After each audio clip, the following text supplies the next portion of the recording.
এই তো রেডি হয়ে গেছি, বিয়ে বাড়িতে যাব, গিয়ে দেখাবো। এই বিয়ে বাড়িটা আমার প্রতিবেশী এক দাদার ছেলের বৌভাত আজকের। হাজব্যান্ড এখানে এই যে গাড়িটা রেখে দিল, একদম নামখানা রোডের ধারেই এই হোটেলটি, নাম সোনার তরী। দূর থেকে খুব সুন্দর লাগছে। আমরা সরাসরি ওপরে উঠে গেলাম দোতলাতে, যেখানে রিসেপশন বরকনে, আর দুজনে মিলে একসঙ্গে গিফটও দিয়ে দিলাম। দোতলা থেকেই ভিডিওটা করছি। কনে যাত্রী এসে গেছে, তাই একটু ভিড়ভাড়টা। সবাই কফি খাচ্ছে, চা পকোড়া খাচ্ছে, আর সবাই ছবি তুলছে। আমি দোতলা থেকে ভিডিওটা করছি, আর যেখান থেকে ভিডিওটা করছি এখানেও খুব সুন্দর করে সাজানো।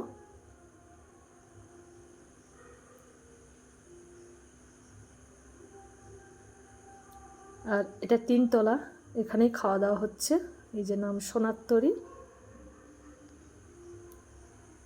আজকে প্রচুর গরমও পড়েছে, সবাই মিলে এই যে ছবি তুলতে ব্যস্ত।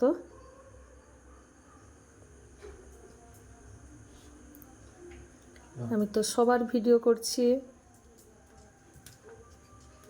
একদম নিচে চলে এসেছি। এখানে পকোড়া স্টল, চা কফি স্টল, লস্যি, ফুচকা, আর সবাই খাওয়া দাওয়া করছে এখানে।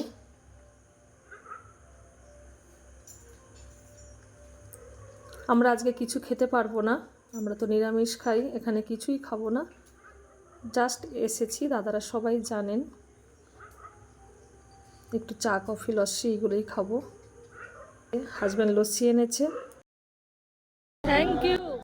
বাপরে বাপ, লস্যিটা প্রচুর ঠান্ডা, কিন্তু ব্যাপক খেতে হয়েছে।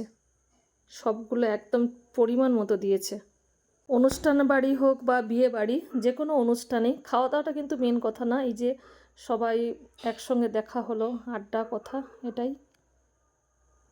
তারপর আমি এখানে ফুচকা খেতে এলাম। ফুচকা ভীষণ ভালোবাসি, কিন্তু বেশি খেতে পারি না, 2-4টে খেলেই আমার হয়ে যায়। অনেকেই 15টা 20টা করে খায় শুনেছি, কিন্তু আমি বেশি খেতে পারি না। আলু মাখাটা ভালো করেছে, কিন্তু ফুচকাটা একটু শেতানো।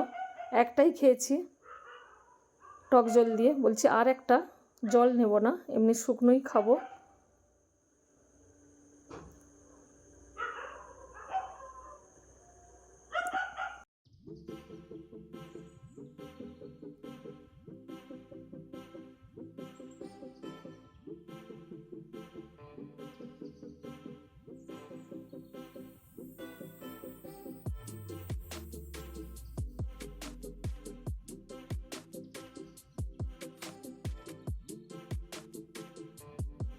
তারপরে সবাইকে বিদায় জানিয়ে বাড়ি যাব। ভিডিওটি আজ এ পর্যন্তই। সবাই খুব ভালো থাকবেন। সবাইকে গুড নাইট।